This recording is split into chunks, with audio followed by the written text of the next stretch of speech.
आज रामगढ़ जिले के विश्व हिंदू परिषद एवं बजरंग दल के रामगढ़ जिला कार्यालय का उद्घाटन हुआ और इस दौरान महर्षि वाल्मीकि की जयंती भी मनाई गई। इस कार्यक्रम का विशेष रूप से महत्व इसलिए भी बढ़ गया क्योंकि विहिप के अंतर्राष्ट्रीय कार्याध्यक्ष आलोक कुमार और चाणक्यपुरी दिल्ली स्थित भगवान वाल्मीकि आश्रम के पूज्य संत स्वामी विवेकनाथ जी भी पहुंचे हुए थे। इस दौरान कार्यक्रम में आए हुए अतिथियों द्वारा दीप प्रज्वलित किया गया और नारियल फोड़कर कार्यालय का उद्घाटन किया गया।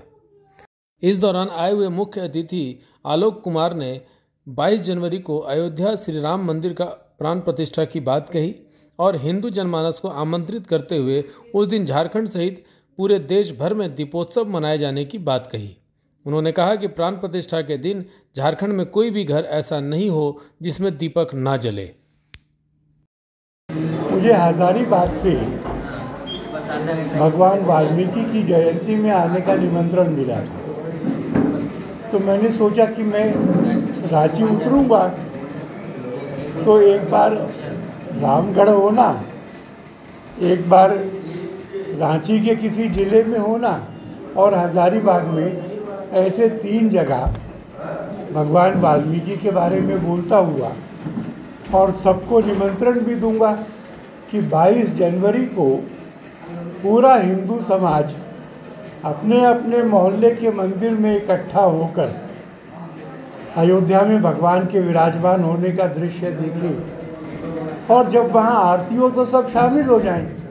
ये निमंत्रण भी मैंने दिया, भगवान वाल्मीकि को स्मरण किया, उनकी शिक्षाओं को हम सब ने मिलकर स्मरण किया और एक संयोग ये बन गया कि इस कार्यालय को, ये विश्व हिंदू परिषद को भवन उपलब्ध हो गया तो रामगढ़ जिले के कार्यालय का भी उद्घाटन हो गया।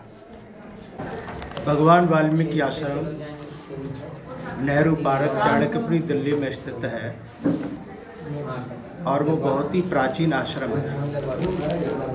हमारे जो महापुरुष और हमारे जो गुरु हैं उन्होंने ये दर्शाया है कि 5000 साल पूर्व जब दिल्ली पांडवों की राजधानी थी इंद्रप्रस्थ, उस समय पांडवों ने यज्ञ किया था और उस यज्ञ में भगवान कृष्ण ने एक शर्त थी उसमें संपन्नता की कि बिना बजाए घंटा और शंख बजेंगे तब यज्ञ सफल माना जाएगा, और जब घंटा और शंख नहीं बजे तो युधिष्ठिर ने अग्नि समाधि लेने की घोषणा कर दी थी।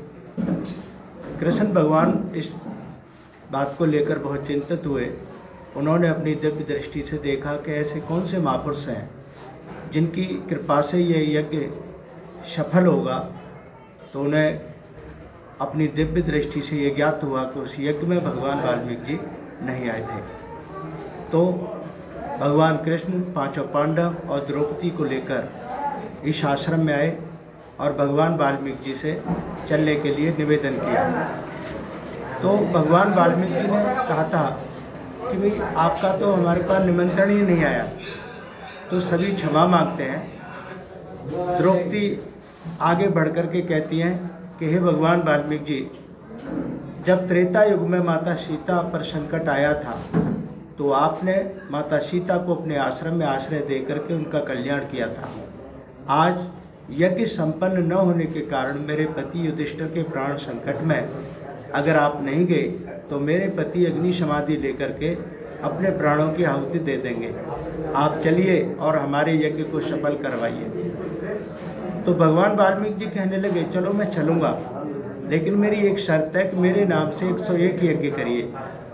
तो द्रौपदी ने कहा कि भगवान वाल्मीकि जी, आपने रामायण में लिखा है, संत मिलन को चालिए तज मायाभिमान, जो जो पग आगे पड़े कोटिन यज्ञ समान, कि एक एक कदम हजारों यज्ञ के बराबर होता है आना। तो मैं कितने कदम पैदल चल के आपकी शरण में आई हूँ, आप तमाम कदमों का यज्ञ फल ले लो, लेकिन हमारा यज्ञ सफल कराकर मेरे पति के प्राणों की रक्षा करो। भगवान वाल्मीकि जी उनके इन विचारों को सुन कर के जाते हैं, महल में यज्ञ में शामिल होते हैं। द्रौपदी 36 प्रकार के भोजन अपने हाथों से बनाती हैं। भगवान वाल्मीकि जी उस सारे भोजनों को मिक्स कर लेते हैं जैसे हम और आप अलग अलग टेस्ट से खाते हैं, उन्होंने उस प्रसाद बनाया मिक्स करके, जैसे ही भोग लगाया घंटा और शंख अपने आप बजने लगे। उस आश्रम का ये इतिहास है। सवाल है जो आज के वर्तमान के परिप्रेक्ष्य में चल रहा है जी। समाज को बांटने के लिए जातीय व्यवस्था को बहुत ज़्यादा प्रमोट किया जा रहा है, बढ़ावा दिया जा रहा है। छोटी जाति, बड़ी जाति, ये जात वो जात। वाल्मीकि समाज को हमेशा हिंदू समाज और वाल्मीकि समाज बहुत एक दूसरे के साथ में हमेशा रहा है, कभी बंटवारा नहीं हुआ, भगवान राम के भी कार्यकाल में भी नहीं हुआ। आज इसको आप कैसे देखते हैं और इसको कैसे पाट पाइएगा? देखो, विश्व हिंदू परिषद ने एक समरसता विभाग है जो पूरे देश के अंदर समस्त हिंदू समाज में समरसता का संदेश देने का कार्य करता है। जगह जगह जाकर, जो अभी हमारे आलोक जी ने बताया कि हम सब एक हैं, एक माँ के एक पिता के सभी संतान हैं, हम में कोई न ऊंच है न कोई नीच है और न कोई भेदभाव है। हम सभी इस भेदभाव को, ऊंच नीच को, जाति भेद को ख़त्म करने के लिए मिलकर कार्य करेंगे और पूरे हिंदू धर्म में समरसता का भाव पैदा करने का कार्य करेंगे और हमें लगता है कि हम इसमें सफल होंगे। धन्यवाद।